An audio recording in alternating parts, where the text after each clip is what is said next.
across. The difference in the tax, fees, contribution.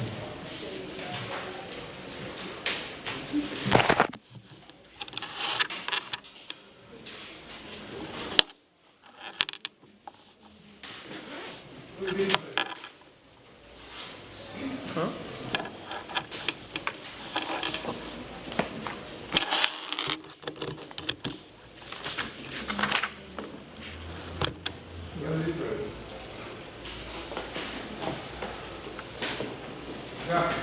Okay, one difference between the fees is for a specific person, and the contribution is for an indeterminate person.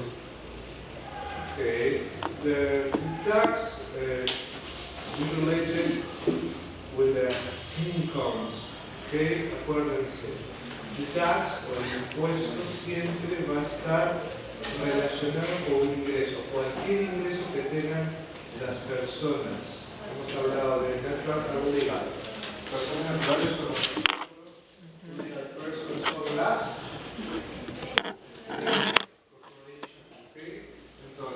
legal person, natural person, mientras que cualquiera de estas personas tenga algún tipo de ingreso, eso va a estar afecto a tax. Remember? Okay? Fees. Fees is a class of tribute and levy. Levy means levy. Correct. No? Fees is a class of tribute and levy on the primary use or special use in the public domain. ¿Qué significa eso? Que uno paga tasas generalmente para poder grabar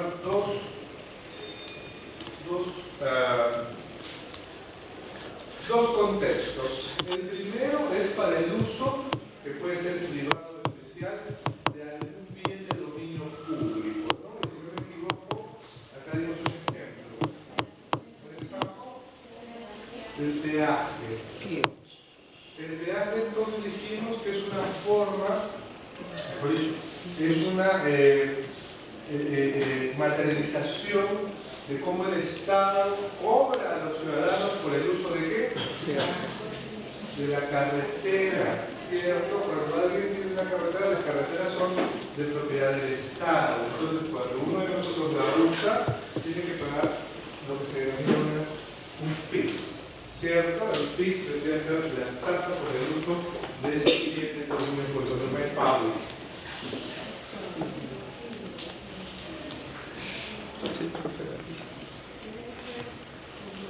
Y el primer este piso que pensaba que era gay. ¿Qué dónde está eso? ¿Qué dónde? Sí, creo, ¿no? Ya, si quieres subir, nótate.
Cable, teléfono, el agua, luz, luz, cable. Water, electrified, telephone. Todas aquellas actividades que se sirven para poder satisfacer las necesidades fundamentales de interés general, y no voy a decir acá que nadie usa el agua. ¿Quién más se baña? Todo, ¿cierto? En el tema de la luz igual, la energía eléctrica todos lo utilizamos. Hay determinados servicios públicos que de repente en antaño no eran tan necesarios, pero ahora sí lo son. Un gran ejemplo es, ¿quién puede decir acá? ¿Quién no tiene, a mí me gustaría robado, me hubiera perdido, un teléfono celular?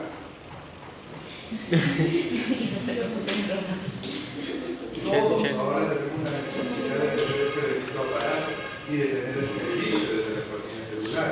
Eso obviamente hace unos 30 años, sus padres, sus abuelos, ustedes preguntan si era necesario el teléfono celular, ni se conocían. O sea, eso forma parte de lo que se llama public service, aquellas actividades que nos sirven para satisfacer necesidades, pero que sean de interés público, general, no de unos cuantos.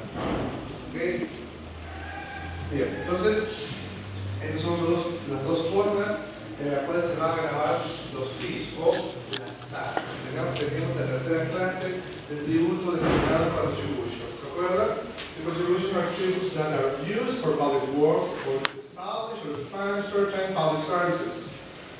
Las contribuciones van a ser considerados tributos que van a ser usados para la realización de trabajos públicos o para tratar de establecer o tratar de ampliar determinados ciertos servicios públicos distintos a los que va a grabar los fees. Las contribuciones, también lo dije en la anterior clase, más conocidas son las que se denominan comúnmente los arbitrios, ¿cierto? Los arbitrios municipales, ¿se acuerdan? Cuando hablábamos de que todos los años ustedes, los padres, me imagino, donde vivan, tienen que pagar a la municipalidad los encuentros de un área de lo que se llaman los arbitrios y que, ¿qué cosas son? En realidad los arbitrios son contributions. ¿Y qué cosa es lo que se paga ahí? Bueno, pues se pagan efectivamente ciertos servicios públicos donde generalmente no existe un usuario determinado. ¿Se acuerdan? Cuando hablamos de fees, obviamente el peaje o en el tema de provision of public services, hay un usuario determinado, alguien que va a pasar por el peaje específicamente, alguien que va a usar el teléfono, el agua, la luz, y es más, si ustedes ven los recibos estos de los servicios públicos, está específicamente señalado quién es el beneficiario, ¿cierto? En el caso de los contributions, en el caso de los servicios, se paga por determinados servicios donde este beneficiario no es tan claro, no es tan fácil de poder definirlo, determinarlo. Por ejemplo, el tema del alumbrado público, el tema de la limpieza de las calles, el mantenimiento de los parques y los parriles. Allí no hay un solo beneficiario, son muchos, y es indeterminado, porque obviamente en una cuadra mañana vive usted y pasado se muda, entonces quien viene va a ser el nuevo beneficiario, ¿me entienden? La idea, ¿no? El usuario determinado, el usuario indeterminado. Eso es, ¿por qué lo digo? Porque eso es lo que marca la diferencia entre lo que va a grabar el fees y lo que va a grabar de contributions, ¿ok? Si bien es cierto en ambos casos se señala el tema de public services, ya sabemos que en el caso de los fees hay un usuario determinado, en el caso de los contributions no igual. Es indeterminado, por esa parte. ¿Ok? ¿Understood? Any question? Okay, next. The tax. The tax is a kind of tribute, it's a kind of church, or the taxpayer is imposed. The taxpayer to pay is punishable by law. ¿Okay? De alguna manera, el impuesto, ya hemos dicho que es una clase de tributo, hemos mencionado que es una carga financiera. ¿Por qué? Porque de alguna manera va a afectar mis ingresos, también lo hemos visto, ¿cierto? I'll leave it upon the taxpayer. Levy upon a taxpayer. Taxpayer means contribuyente. Okay? The taxpayer es contribuyente.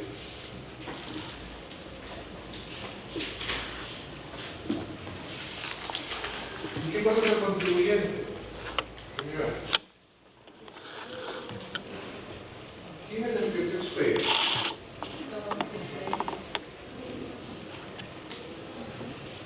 ¿La worker? ¿Quién creen que es el taxpayer? Ok, pero su hermana le puede pagar sus impuestos. Su mamá le puede pagar sus impuestos. Pero ¿quién es el taxpayer? citizen. What? Citizen. No, entonces more specific.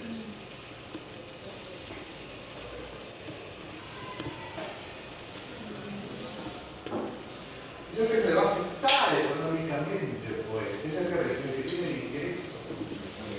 El taxpayer es el que recibe un ingreso y al que se le va a afectar con el impuesto, que obviamente cuando ustedes calculan el impuesto que tienen que pagar, quien lo paga especialmente pueden ser ustedes, pero en la práctica también se lo puede pagar por ustedes, ¿cierto? Pero lo importante es que el taxpayer es el que se le va a afectar económicamente por el ingreso que ha tenido, sea persona natural, como hemos visto, o persona jurídica.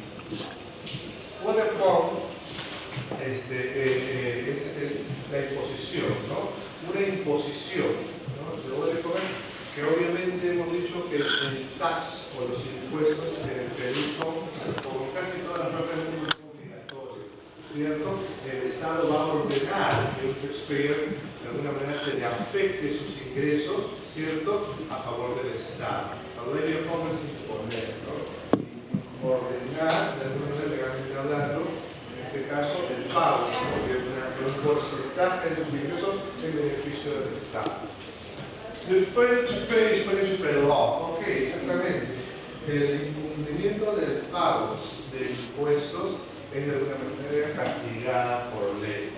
Esto obviamente en el caso de Perú puede tener incluso imprisonment o pena privativa de libertad. En otros países incluso hasta poder tener penas de muerte. Esto de acá del punishable se da porque esta es una obligación donde nadie puede decir yo pago mi impuestos, mañana no lo pago. No señor, acá todos estamos obligados a pagar impuestos y quien no paga, en el caso peruano, el Estado lo que va a hacer es iniciar un juicio, un proceso para obligarlo a que pague y si no lo pague pues es posible que lo meta como dice tu papá a la calle. ¿Qué? Impuesto. Entonces, esto es lo que significa el tax. Understood? ¿Ya? Okay. Types of tax. Direct tax and indirect tax. Direct tax is tax applied directly on personal or corporate income. El impuesto, hay dos tipos de impuestos, direct and indirect. El direct es cuando se va a grabar directamente al ingreso personal o al ingreso de la empresa. O sea, ¿se acuerdan cuando hablamos de los 5 tipos de renta que existen o de incomes que existen en el Perú? ¿Se acuerdan? Primero, first, second, third, fourth, fifth. ¿Se acuerdan? Y dijimos que estas 5 categorías de ingresos o de rentas son los que te permiten diferenciar cuáles son los diferentes ingresos que reciben las personas naturales y jurídicas. ¿Cierto? Entonces, obviamente, si ya sabemos, si una persona quiere recibo por honorarios, ¿qué tipo de ingresos se va a denominar esto? Cuarta categoría. Cuarta categoría, ¿no es cierto? En este caso, el impuesto de cuarta categoría está representado por un descuento del 10% de los ingresos. Entonces, si una persona gana 1.000 y tiene un recibo por honorario para recibir los ingresos, ¿cuánto se le va a descontar? 10%. 100%. 100, ¿no es cierto? Esos 100 van a ir a dónde? Al Estado. ¿Ok? Entonces, de alguna manera, ¿qué cosa es lo que ha pasado ahí? Ha habido un direct tax, porque yo he calculado directamente de tu ingreso el pago de mis impuestos. No ha habido una cuestión que directamente afectar tus ingresos. The second type, indirect tax, is that the law requires the good of services. El impuesto indirecto es aquel que se va a gravar respecto al precio de un bien o servicio. Me explico. Por ejemplo, hay un impuesto, acá muy conocido en el Perú, que se llama el IGB, que es el Impuesto General a las Rentas. Este es un impuesto que tienen que obviamente pagar, ¿no es cierto?, todos aquellos que comercializan bienes y servicios. ¿Ok? Entonces, ¿qué pasa? Por ejemplo, una tienda de abarrotes recibe ingresos o no recibe ingresos. Sí recibe ingresos. Entonces, como empresa, ya sabemos que tiene que pagar qué tipo de renta de tercera categoría, ¿no es cierto? Pero adicionalmente, como lo que está comercializando son bienes, productos, entonces esas ventas de esos bienes va a derivar en la imposición de un impuesto que se llama el IGB, que es el impuesto general de las rentas. Entonces, ¿qué cosa es lo que va a pasar acá? En teoría, la obligación de pagar este impuesto es de quien vende estos bienes, ¿no es cierto? Y lo que debería hacerse es de todas las ventas que él hace, el debería pagar, ¿no?, este impuesto que está representado por el 18%. Sin embargo, ¿qué es lo que pasa? ¿Lo paga directamente el obligado en este caso? ¿Qué es lo que va a pasar, señores? Lo que va a pasar es de que yo te voy a vender un producto y en el precio del producto yo te voy a cargar el IGB. Entonces, al final, ¿quién es el que termina pagando el IGB? Nosotros. ¿Ustedes o el que te vende un bien? ¿Cierto? Entonces, ustedes le van a pagar al vendedor de un bien, pero al final es el vendedor del bien el que va a declarar a la SUNAT este impuesto. ¿Me entienden? Entonces, al final hay un pago indirecto, pues, ¿no? Porque al final lo debo de pagar yo, pero al final te lo hago pagar a ti. Eso es lo que se llama indirect tax. ¿Okay? Los impuestos indirectos. Aquellos que no van, de alguna manera, a pagarse directamente por el obligado, sino que estas son, de alguna manera, impuestos a otra persona, y como es el caso del Perú, como lo que es la venta de bienes o servicios. Y el IGB es el perfecto ejemplo para. ¿Se entendió? ¿Sí? ¿Sí? Dime. ¿Hay alguna forma de que una persona natural o jurídica sea exonerada de taxes? Sí, claro, muchos. Eso depende del Estado. Generalmente el Estado utiliza el tema de impuestos básicamente, para poder beneficiar, no beneficiar, sino, bueno, mejor de ser, ¿no? Pero lo utiliza como un arma o una estrategia para poder, por ejemplo, convencer a los inversionistas que vengan. Entonces, el Estado peruano lo que dice es: ¿sabes qué, inversionista privado? Tú ven acá y invierte en mi país y yo te voy a exonerar de ciertos impuestos. Entonces, de alguna manera lo que hace el Estado es incentivar, ¿no es cierto?, convencer a la inversión privada para que pueda, obviamente, invertir en el Perú. Y cuando hablo de invertir, hablo de venga a pagar dinero para yo poder vivir como Estado hacer obras. ¿Ok? Entonces, eso es una forma, por ejemplo, de exonerar de impuestos. Ya obviamente es un tema largo, no lo voy a descargar todo, pero esto es un ejemplo, de los negocios, de las empresas. Hay ciertos bienes que adquieren estas empresas, por el cual obviamente tú, como tal, a la hora de pagar tus impuestos, puedes descontar del pago de tus impuestos determinadas compras. ¿Ok? Entonces, eso es lo que se llama, no me van a entender porque eso se lleva en el curso especial, se llama detracción tributaria. Entonces, esa es una forma también de poder exonerar de una parte, ¿no?, del pago de impuestos. No sé qué, pero va para más. Hacer donaciones, ¿no? O es otra forma.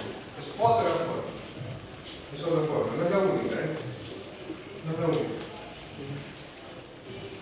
¿Ok? Bien. Sigue. Purpose of taxation. ¿Cuál es el propósito de los impuestos? The purpose of taxation is to finance government expenditure. One of the most important uses of taxes is to finance public services. El propósito, obviamente, del impuesto, es financiar lo que se llama el gasto de gobierno o el gasto público. ¿Qué significa esto?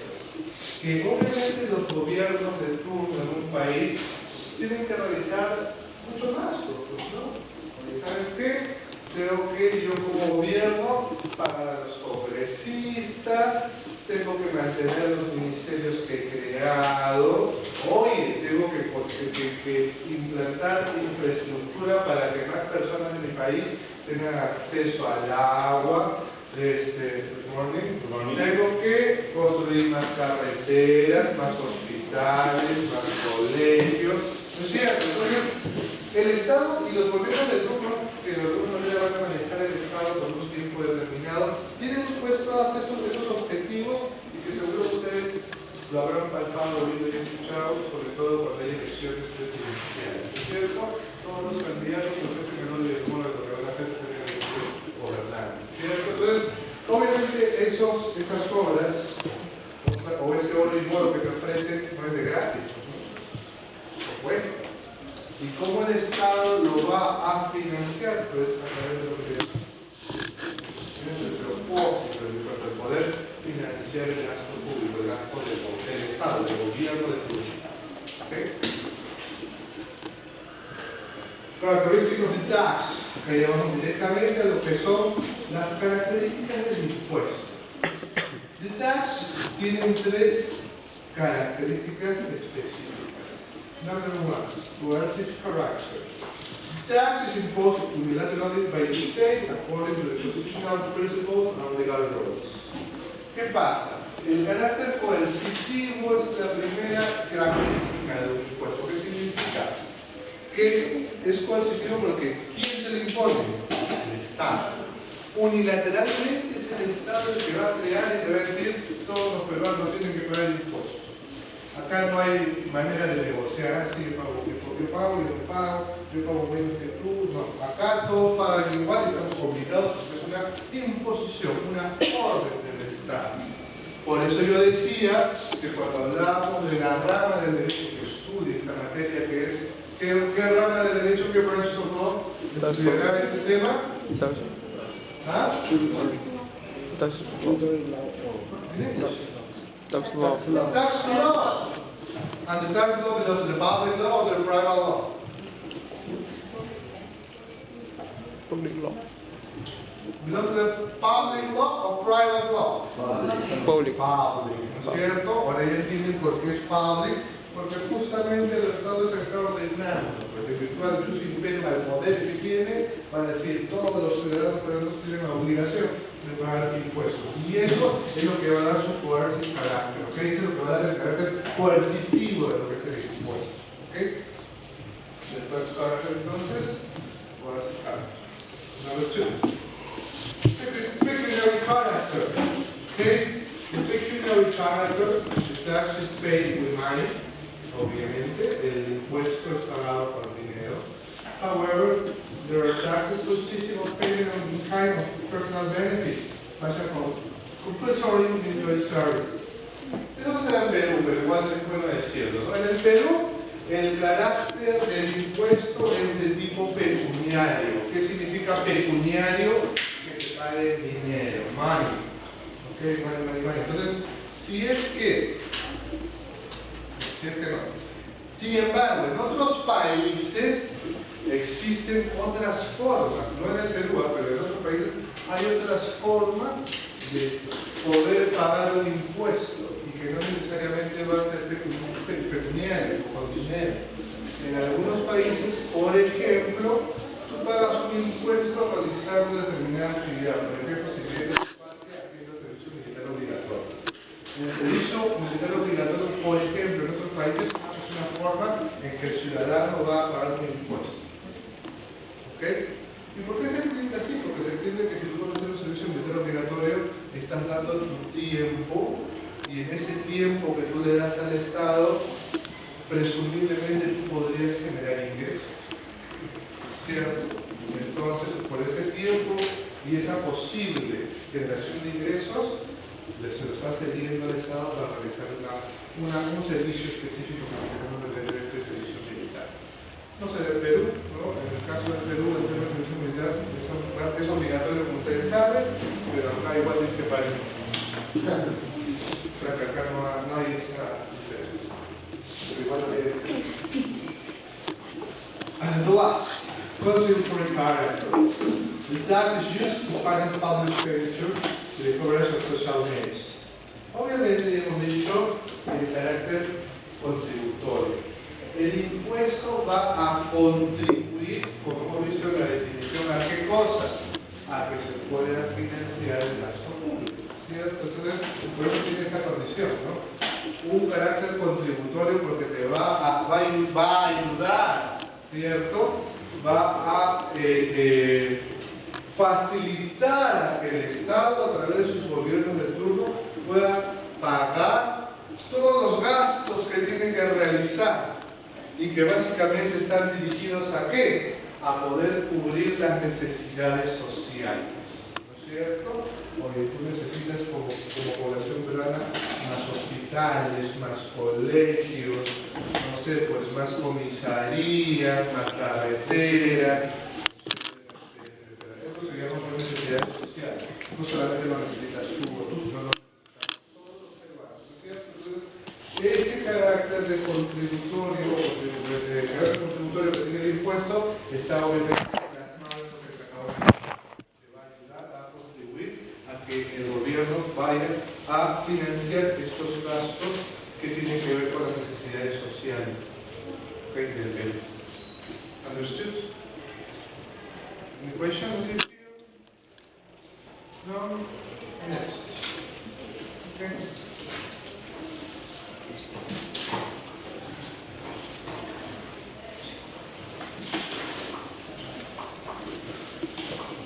Today we are going to see a topic related to the constitutional law. Vamos a ver ahora lo que es un tema del derecho tributario. Vamos a pasar al derecho constitucional. Okay? The constitutional law. En esta rama del derecho vamos a ver un tema muy interesante denominado de constitutional guarantees, ¿cierto? Nosotros de alguna manera hemos visto que en la Constitución, ¿no? Todos saben pues, que es la norma más importante de un país, es la norma más importante y de mayor jerarquía en el Perú, ¿cierto? Y en ella van a estar establecidos los principales lineamientos o políticas que se van a tener que respetar en este país, ¿no? Una de las cuestiones más importantes que están plasmadas en la Constitution van a ser lo que se llaman the fundamental rights, o los derechos fundamentales que va a tener todo peruano, ¿cierto? ¿Cierto o no cierto? ¿Sí? Entonces, ¿qué pasa? Que nosotros estamos acostumbrados que cuando se vulnere o afecte alguno de nuestros derechos, ¿qué es lo que como abogados van a hacer o típicamente se hace?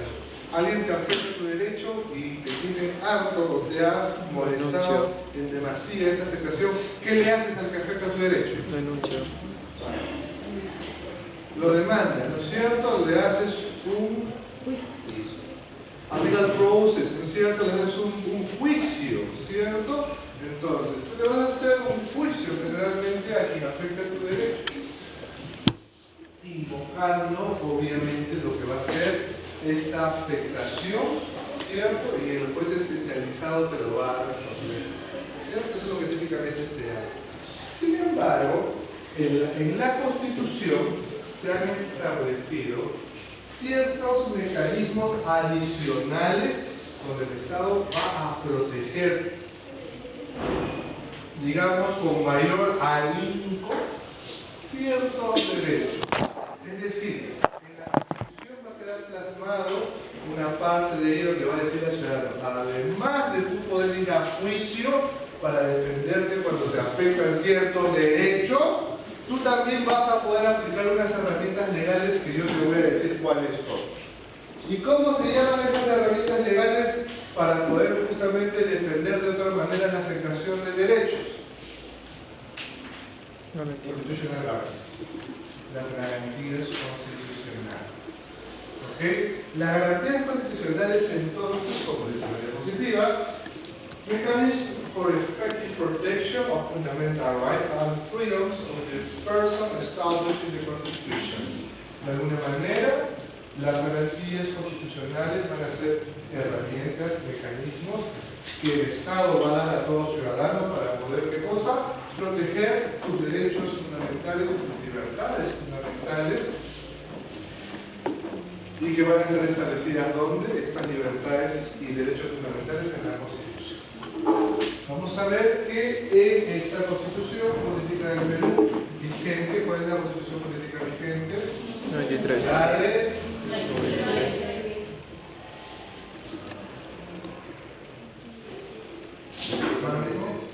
1993, entonces, la Constitución Política vigente, y en ella obviamente van a estar establecidos cuáles son los derechos y libertades fundamentales que van a ser protegidos por las garantías constitucionales, y vamos a ver cuáles son. Son 6. Vamos a ver la primera de ellas. ¿Cuál es la primera garantía constitucional? The habeas corpus. Okay? The habeas corpus, which comes before the act or omission by any authority or official person that elects or threatens individual freedom or related constitutional rights. El habeas corpus va a ser la primera garantía constitucional que se va a definir en la Constitución Política del Perú. ¿Y cuándo va a proceder el habeas corpus? Este habeas corpus va a proceder cuando existe una omisión, repito, cuando se produce un acto u omisión cometido, hemos visto acá, por una autoridad, un funcionario o una persona y que viola, miren, o amenaza la libertad individual o los derechos fundamentales que están relacionados con las libertades individuales. Ejemplo, una libertad que tenemos las personas.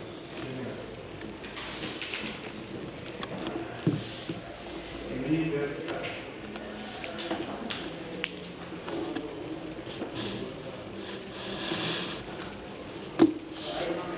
Expresión.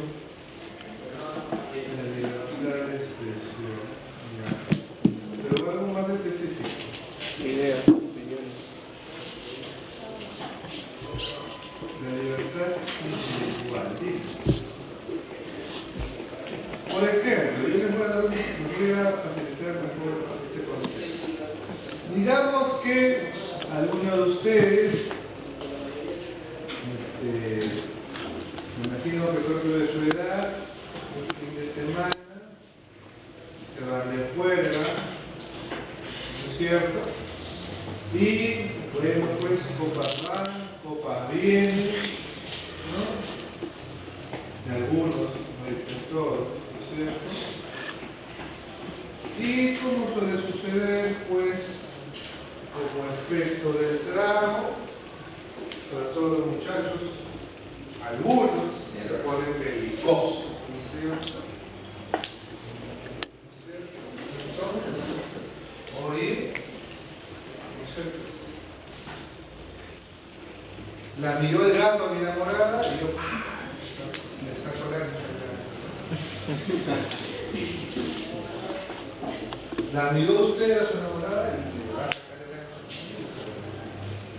Entonces, obviamente, ante este hecho, todo lo que puede va a ser un pequeño escandalete, va a venir detenido, posiblemente venga la policía y se los lleva detenidos a ambos a la comisaría y los mete a la carceleta de la comisaría. ¿Saben ustedes por cuánto tiempo pueden tener detenida a una persona? 48 horas. 24 horas. 15 días. Un mes. No, una semana. Ya, a ver. Segundo ejemplo. También su noche de juerga. Pero pues que va a ser a las 3 del sur y va a tener 3 kilitos de coca para que por ahí se van a la playa y hay una batida, le sale su guantera, ta, y la soladilla. adentro. ¿Cuánto tiempo pueden estar? Ahí viene su calendario.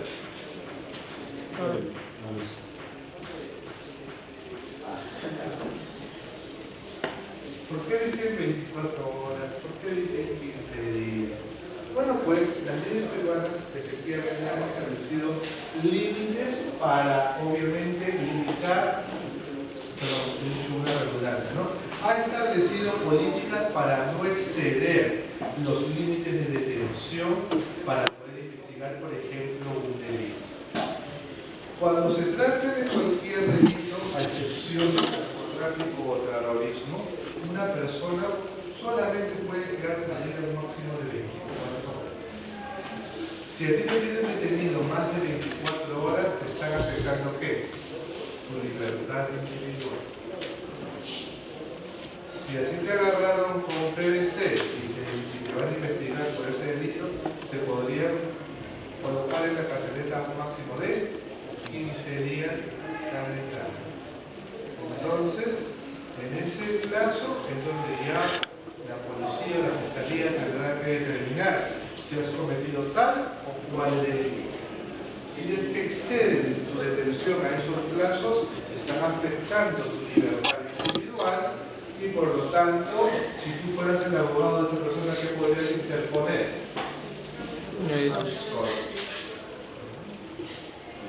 ¿Ah? ¿Qué tal? Pensar.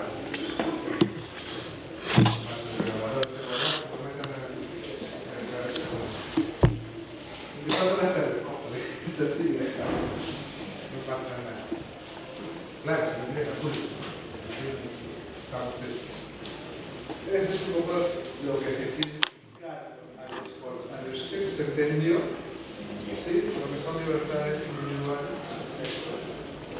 Second constitutionality,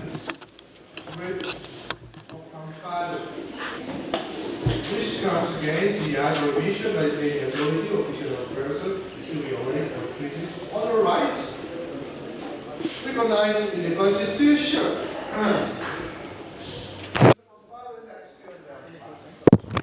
Va a proceder contra el hecho u omisión que va a, o por parte de cualquier autoridad, funcionario o persona,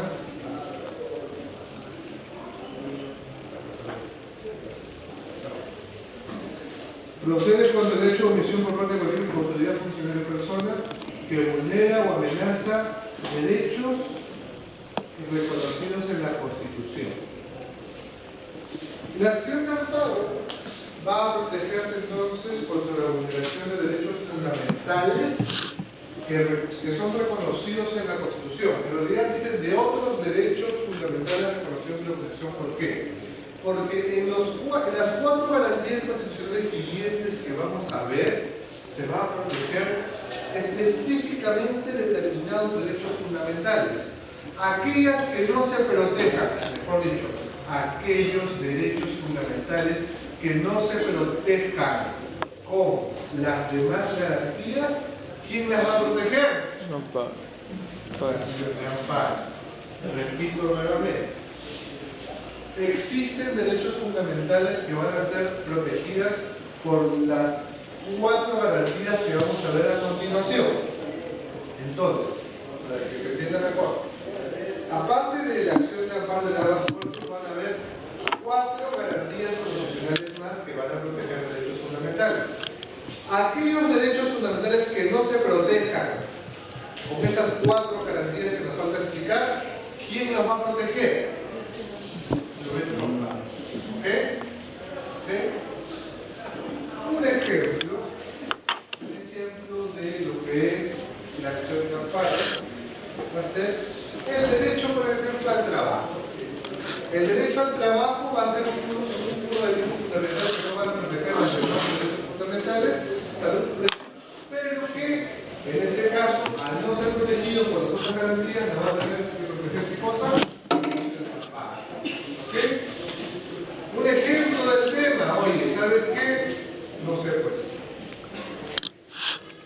A mí me han hecho trabajar 12 horas diarias de lunes a domingo.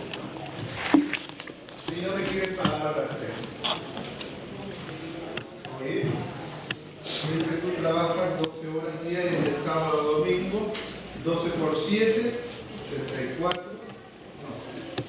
no sé por 184. Entonces, oye, ¿qué te dice la Constitución? Toda persona solamente puede trabajar hasta un máximo de 8 horas diarias o 48 horas semanales. Por lo tanto, si yo trabajo 12 horas diarias de lunes a domingo, estoy incumpliendo las dos condiciones, porque trabajo más de 8 horas diarias y trabajo más de 48 horas semanales, ¿cierto? Por lo tanto, se está afectando un derecho al trabajo que está establecido en la Constitución.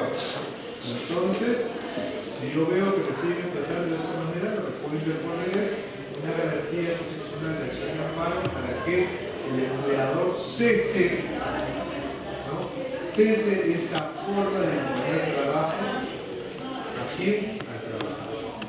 ¿Okay? Básicamente, los efectos de una garantía constitucional es para que esa vulneración al derecho o a la libertad fundamental termine, cese. Ya no se siga vulnerando ese derecho. Para eso te sirve el tema de las garantías constitucionales. Te detienen más de 24 horas, pues orden de libertad inmediata del defendido porque te está afectando su libertad. Señor juez, otorgue una acción de amparo en función al derecho del trabajo de esta persona porque se está afectando, obviamente, el derecho que tiene de trabajar solo 48 horas semanales. ¿Ok? Eso, para eso te sirve.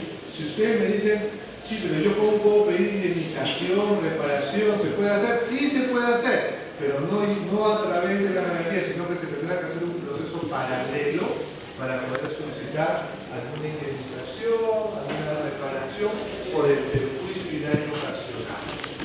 ¿Ok? Estas garantías entonces me van a servir para paralizar, para suspender, para que ya no más siga afectando el derecho o la libertad fundamental. ¿Se entendió esta parte? ¿Sí? Yes? Okay. Next. What is that? Which against the act of remission by any authority official or person that violates or treating the rights referred to in Article 2, paragraphs 5 and 6 of the Constitution. El área es una nueva canción, relativamente nueva, porque está obviamente establecida en la Constitución del 93. Pero ¿por qué digo nuevo? Porque muy poco lo utiliza. Ustedes seguramente escuchado siempre que saben la ocasión de paro o de sport. Es lo que usualmente en el mundo jurídico se escucha. En la casa se escucha muy poco. Pero es una garantía constitucional que yo me imagino que en estos y en los desempeños venideros va a ser muy utilizado. Y va a ser, ¿por qué digo que va a ser muy utilizado? Porque está vinculado al uso de la informática. Y obviamente, ¿quién no utiliza la informática? ¿Quién no manipula información ahora? Todos manipulamos información. Desde este servidor que les está hablando, hasta ustedes que seguro van a estar en algunos minutos viendo su celular, su Facebook, su Twitter, su WhatsApp, ¿cierto? Entonces, ¿qué va a pasar? En este mundo, en esta sociedad actual donde la información se ve por todos lados, el tema del área data pues va a seguro tener protagonismo y cuando ustedes sean abogados van a verlo mucho más de lo que se ve o lo que se está interesado. ¿Qué cosa es lo que te protege el área data? Te va a proteger frente a una autoridad, funcionario o persona que viola o amenaza los derechos fundamentales establecidos en los numerales 5 y 6 del artículo 2 de la Constitución. En el artículo 2 ya sabemos ya hasta el cansancio que están establecidos allí. ¿Qué cosa? En el artículo 2 de la Constitución, los derechos fundamentales de las personas. ¿No es cierto? Los numerales, o los numerales, mejor dicho, que lo acá he dicho, los numerales 5 y 6 van a indicar dos derechos fundamentales específicos. La primera, numeral 5. A request without explanation, information to require or receive from any public entity unilaterally at those ordering, with the extension of information affecting personal privacy, person excluded by law or for reason of national security. ¿Qué cosa es lo que señala el numeral 5? Nos va a señalar el derecho fundamental a la información. Toda persona, todos nosotros tenemos el derecho de poder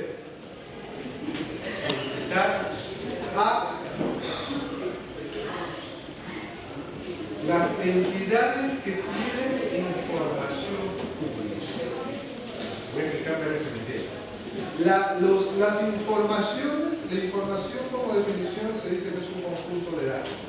¿Okay? Los datos, o varios datos van a dar obviamente como consecuencia una información. Los datos en el Perú tienen determinadas características, tienen determinadas, hay determinados tipos, ¿no? Algunos ya lo saben, ¿no?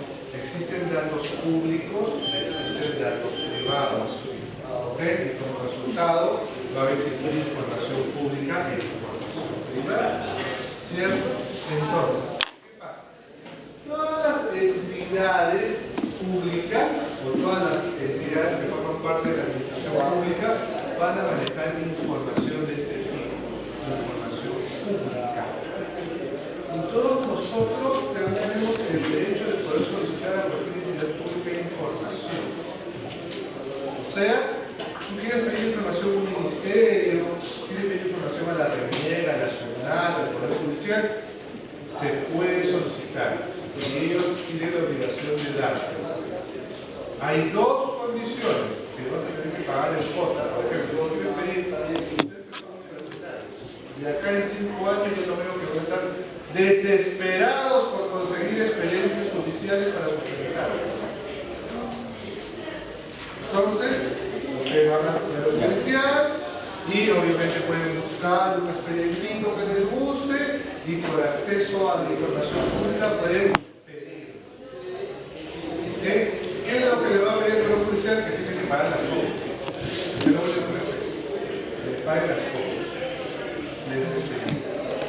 ¿Okay? Segunda excepción o segunda condición es que esta información no vaya a afectar el derecho a la intimidad. Por ejemplo, si ustedes van a un hospital público y le piden, quiero el historial médico de la señorita, ahí sí no se lo van a dar. ¿Por qué? Porque ese historial está afectando o podría afectar la intimidad de la señorita. Bien. Entonces, toda aquella información que puede afectar, repito, la intimidad de una persona, eso sí la entidad pública de repente no te lo va a dar. No, de repente no te lo va a dar. ¿Entiendes? Las que no afectan a esa intimidad, pues tiene la obligación de darlo. Sepa que la entidad pública que les niegue información está vulnerando el derecho. ¿Y cómo yo puedo obviamente reclamar para evitar que no se siga afectando el derecho con la verdad? La segunda forma es for the information services conceptualize or not public or private information affecting personal and public privacy. Esta es la más importante.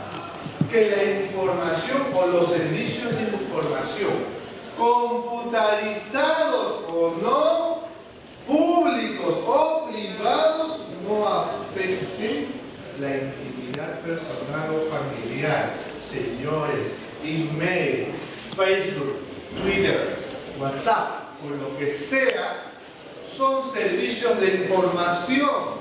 Si tú en el Facebook comienzas a insultar a tu enamorado o tu enamorada, eso es un delito. Si tú le quitas el password a tu enamorada para poner cosas o fotos, es un delito. Y aparte de ir a la cárcel, te van a permitir de poner una garantía constitucional. Pero si lo deja abierto Igual, señor, yo te metería a la cárcel. Se podría meter muchos años hasta 14 años. Ay, el día que me toca a mí alguien que me haga esto, lo veo que tengo ya listo mis documentos. Yo he hecho una denuncia así, pero el día que me toca,